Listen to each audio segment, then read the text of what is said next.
तो पिछले एपिसोड में हाओ चेन ने लेवल 2 वाले फायर लिजार्ड को अपना बिस्ट पार्टनर चुन लिया था। इसके बाद हाओ चेन बहुत ज्यादा खुश होता है और फायर लिजार्ड से कहता है कि तुम मेरे दोस्त बनोगे ना। तभी अचानक से ये हुआ पीछे से इस पर पावर यूज करने जाता है, जिसे देखते ही हाओ चेन इसे रोकने लगता है। जिसके बाद ये हुआ इसे बताता है कि तुम्हें चिंता करने की जरूरत नहीं है, क्योंकि मैं इसे मारने नहीं जा रहा हूँ, बल्कि मैं इसे हील करने वाला हूँ। लेकिन इसी वक्त ओल्ड मैन इसको ऐसा करने से मना कर देता है और कहता है कि अगर तुम इसको मरता हुआ नहीं देखना चाहते हो तब इसको तुम हील मत करो। अब ओल्ड मैन के इस बात से हाओ चेन हैरान हो जाता है और पूछता है कि आखिर इसका मतलब क्या है। तब ओल्ड मैन हाओ चेन से कहता है कि तुम एक बहुत अच्छे लड़के हो, क्योंकि मैंने देखा तुम्हारे अंदर वॉरियर का दया और प्यार भरा हुआ है। लेकिन इसमें भी सबसे बड़ी बात यह है कि तुम इसके डार्क कॉन्स्टिट्यूशन से भी घृणा नहीं कर रहे हो। यह सुनकर हाओ चेन ओल्ड मैन से इसके बारे में पूछने लगता है। तब ओल्ड मैन इसे बताता है कि पोर्टल एरे से जिन बिस्ट को बुलाया जाता है उनमें से कुछ एबिस प्लेन से आए होते हैं और उनके अंदर जन्म के शुरुआत से ही डार्क कॉन्स्टिट्यूशन होता है, जिसकी वजह से उनको लाइट के स्पेल से हील नहीं किया जा सकता। इसके अलावा अगर वो यहाँ से बाहर जाने की कोशिश भी करेंगे तब उस वक्त बाहर की लाइट एरे उनको तुरंत ही मार देगी। अब इस बात को सुनते ही हाओ चेन बहुत ज्यादा परेशान हो जाता है। तब ओल्ड मैन कहता है कि क्या तुम इसे हील करना चाहते हो और अपने साथ लेकर जाना चाहते हो। यह सुनकर हाओ चेन कहता है कि मैं इसे जरूर ले जाऊंगा, इसलिए अब से यह मेरी जिम्मेदारी है। अब हाओ चेन के इस बात को सुनकर ओल्ड मैन इम्प्रेस हो जाता है और इसे बताने लगता है कि बहुत पहले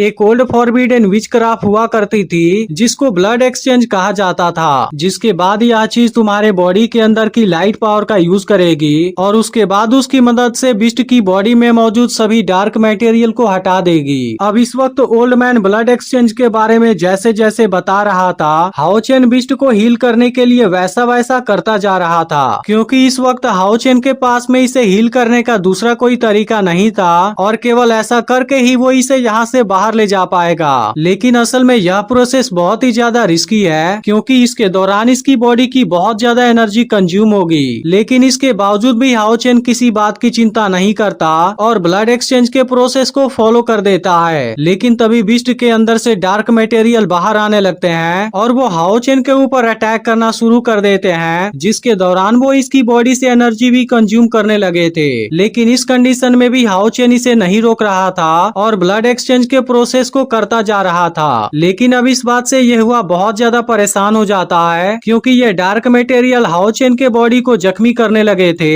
इसलिए अब यह हुआ इसे रोकने के लिए जाता है, लेकिन अब ओल्ड मैन इसे ऐसा नहीं करने देता और इसे बताता है कि अगर ब्लड एक्सचेंज प्रोसेस एक बार शुरू हो गया तब उसको रोका नहीं जा सकता। इसलिए अगर तुमने जल्दीबाजी में कोई भी गलती की तब उसका अंजाम बहुत ही बुरा होगा। अब इसकी वजह से ये हुआ कुछ भी नहीं कर पाता और ये डार्क मटेरियल हाओ चेन को बुरी तरह से जख्मी करने लगते हैं। अब इस बात से ये हुआ बहुत ज्यादा परेशान हो जाता है, लेकिन इसी वक्त हाओ चेन अपने लाइट पावर का यूज कर देता है, जिसकी वजह से बहुत से डार्क मटेरियल डिस्ट्रॉय हो जाते हैं। तभी एक बचा हुआ डार्क मटेरियल पीछे से हाओ चेन पर अटैक करने वाला होता है, लेकिन ओल्ड मैन इसे तुरंत ही डिस्ट्रॉय कर देता है और यहुआ से कहता है कि अब हम इसे कुछ प्रोटेक्शन देंगे, लेकिन इसके अलावा अब जो भी होने वाला है उसके लिए तुम्हें अपने स्टूडेंट के ऊपर यकीन करना होगा। इसके बाद हम देखते हैं कि ब्लड एक्सचेंज प्रोसेस बिस्ट के ऊपर काम करने लगा था और अब इसके अंदर से डार्क मटेरियल दूर होने लगा था। लेकिन अब इसकी वजह से हाओ चेन की बहुत ज्यादा पावर कंज्यूम हो गई थी। लेकिन अब हाओ चेन बिस्ट के लिए कुछ भी करने को तैयार था और इसके बाद वो बिस्ट से कहता है कि चलो अब हम इसे एक साथ करते हैं। इसके बाद हम देखते हैं कि हाओ चेन की एनर्जी बिस्ट के दिल से कनेक्ट हो जाती है, जिसके ऊपर अभी भी बहुत से डार्क मटेरियल मौजूद थे।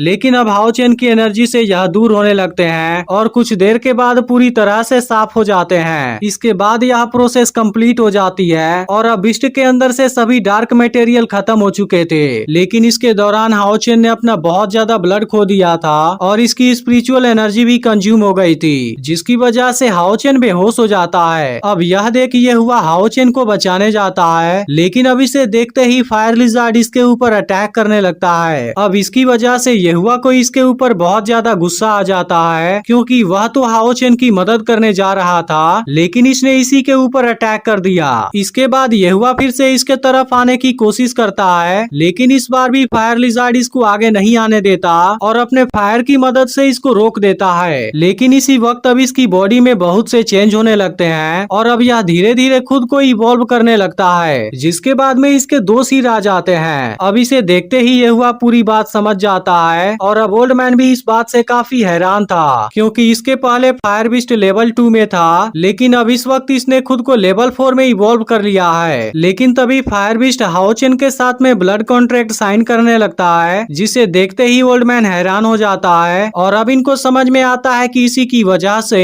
वह येहुआ को इसके नजदीक नहीं आने दे रहा था। इसके बाद येहुआ कहता है कि इसका मतलब है कि अगर बिस्ट के मास्टर की मौत होती है तब उसके बाद बिस्ट की मौत भी हो जाएगी, लेकिन अगर कभी भी बिस्ट की मौत होती है तब उसके मास्टर को कुछ भी नहीं होगा। इसके बाद फायर बिस्ट अपनी एनर्जी को हाओचेन की बॉडी में ट्रांसफर करने लगता है, क्योंकि वो इसे हील करना चाहता था। और अब इस नजारे को देख ओल्ड मैन हैरान होता है और येहुआ से कहता है कि तुम्हें उनके बारे में चिंता करने की जरूरत नहीं है, क्योंकि अब इस वक्त दोनों ही बिल्कुल ठीक हैं। इसके बाद ओल्ड मैन कहने लगता है कि इन दोनों ने तो शुरुआत में ही एक दूसरे के लिए अपनी जान की बाजी लगा दी, इसलिए मैंने कहीं भी और कभी भी ऐसी जोड़ी नहीं देखी थी, जिसकी वजह से इन दोनों की जोड़ी सच में सबसे शानदार है। इसके बाद अब हाओचेन भी बिल्कुल ठीक हो जाता है, लेकिन इसी वक्त फायर लिजार्ड कोई पावर यूज करता है और अब अपने असली रूप को बदल लेता है। अब इस बात से हाओचेन बहुत ज्यादा खुश हो जाता है और कहता है कि मुझे तो इसके बारे में पता ही नहीं था। इसके बाद फायर बिस्ट हाओचेन को अपनी पावर दिखाने लगता है और इसके बाद अपनी बॉडी से फायर को भी निकाल कर दिखाता है, लेकिन तभी वो नीचे गिरने वाला होता है, जिसे देखते ही हाओचेन इसे तुरंत रोक लेता है। इसके बाद हाओचेन बहुत ज्यादा खुश हो जाता है, क्योंकि आखिरकार आज इसे भी अपना बिस्ट पार्टनर मिल गया।